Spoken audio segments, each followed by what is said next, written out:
So now practice, the second P. So common questions. These are going to be some common questions that you will likely encounter, and so you want to prepare. You can easily prepare in advance for some common interview questions. Tell us about yourself is the classic opener. It's very much how employers tend to start the interview. And so this is something important to prepare for.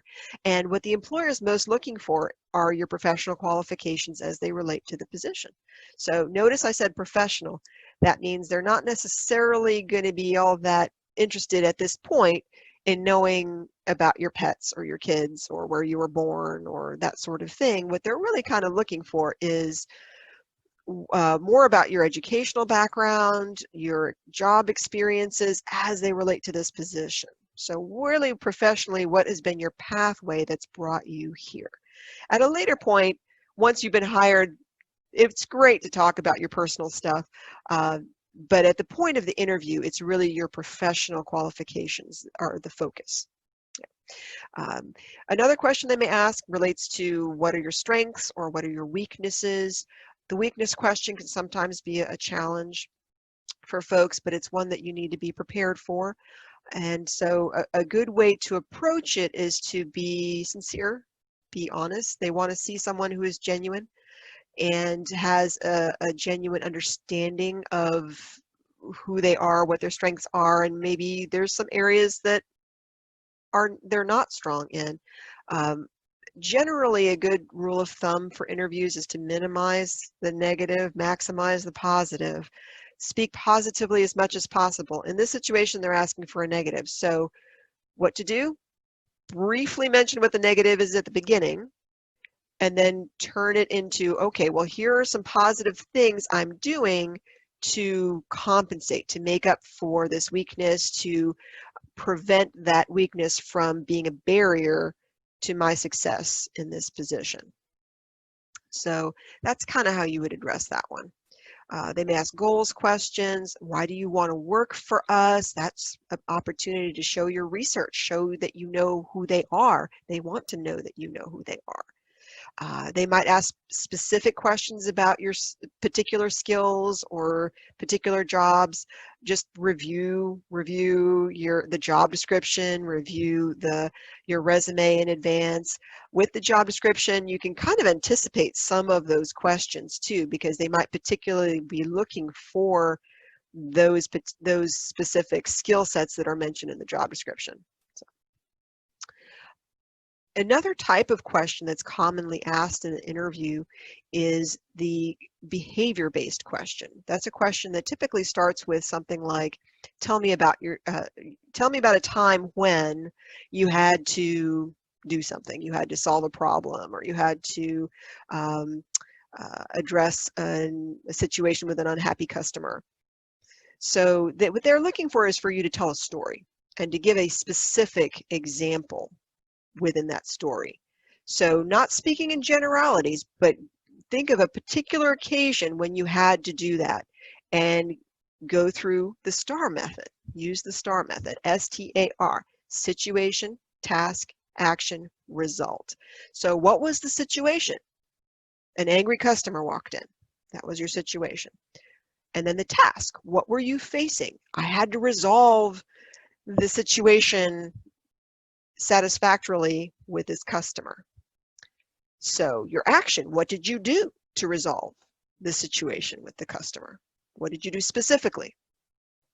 And then, and this is the part people often forget in their story, is the result. What was the outcome?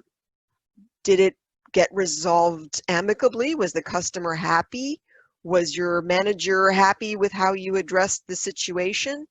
So don't forget to include that part of the story. We want to make sure that, you know, it ties everything together at the end with a positive story. So make sure you choose stories that reflect well and about the things that you've done. You can actually come up with stories in advance if you know employers are going to be looking for particular things. If they, on the job description, list customer service extensively, then they're likely going to ask a story like, tell me about a time when you had to work with a customer or solve something for a customer. So you can think and anticipate in advance and come up with stories that fit the STAR method and practice in advance. So some other ways you can practice. This is a tool that Valencia provides for you as a student, as long as you use your Atlas email to create a profile in Big Interview. This is a wonderful tool that will allow you to practice your interview skills. So when you go into Big Interview, you're going to click on the register button on the top right and then use your Atlas email to create a profile for yourself. When you are able to log in, you'll notice that there's a fast track and there's a mastery track. Fast track covers a lot of the basics of interviewing, if that's what you're looking for.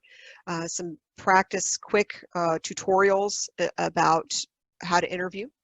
The mastery track, however, goes a lot deeper with interviewing skills, helps you become a very strong interviewee, and it also helps cover some of those tricky situations.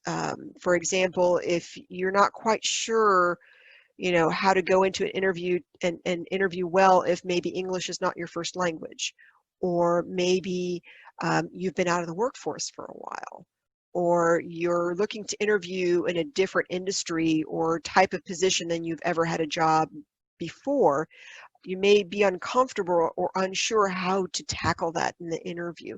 The mastery track has a variety of different videos that address some of those very same types of topics. On the very same landing page, you can also scroll down and then there's the Get Started videos. So that may be a good place to just start your whole process with Big Interview. It gives you an idea of where to start, how to use this tool effectively for your practice skills. And you can use it as much as you like. As long as you have access to your Atlas email, you can use this tool for free. So you can practice using Big Interview. You can record yourself.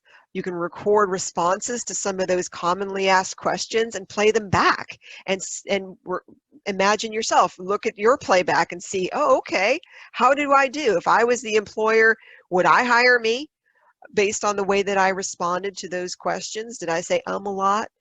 Did I speak appropriately? Was I positive? How did I come across? Did I seem confident without being too cocky? So those would be some good, helpful feedback too. So if you aren't entirely sure about how you did, you're welcome to submit some of those responses to the Career Center staff.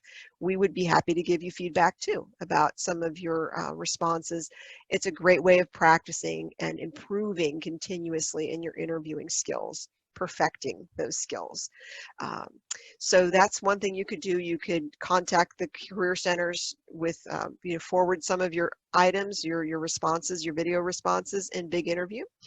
You can also simply reach out to us to schedule a practice interview, and we would be happy to do that with you too. We could do that via Zoom. So instead of doing pre-recorded answers, it would be more of a live situation where we would go through the entire interview with you. So if you're interested in doing that as well, you see the email contacts for each of the different campuses. You're welcome to reach out to the career centers on these campuses. Of course, these are region campuses as well. So if you are a Winter Park student, you can contact the East Career Center. If you're in if you're Lake Nona or Poinciana, you can contact the Osceola Career Center. If you're downtown, you can reach out to the West Campus Career Center.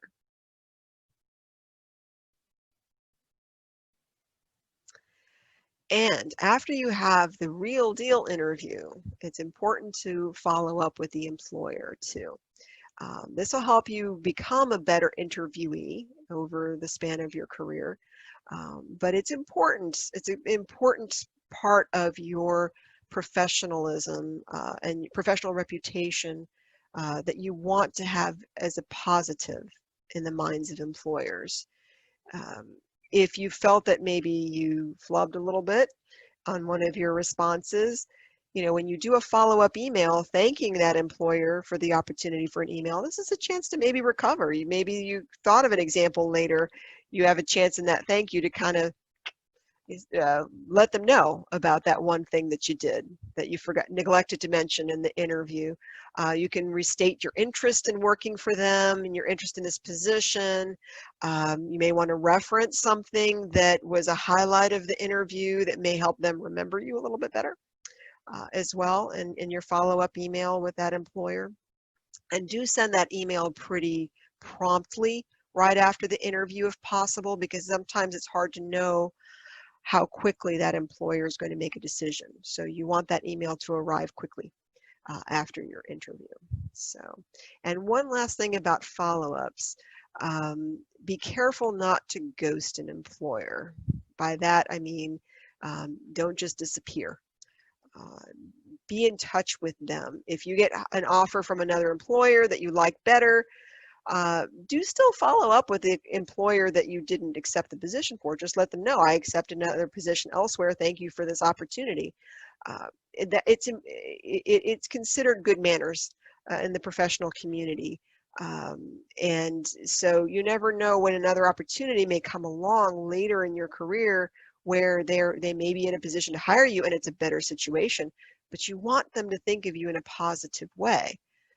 If somehow you ghosted them in an earlier interview, they may remember that later, and they may not think of that in a positive manner. So let them know afterwards and thank them for their time, even if you don't accept the position.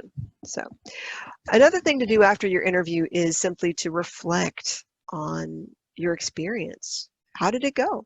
Did you feel that you did well in your interview?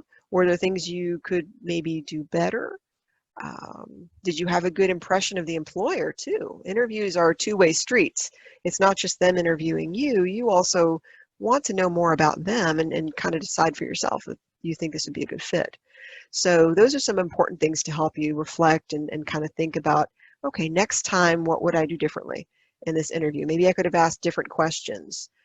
Maybe I could have had better examples. So that's something you can continuously practice and perfect.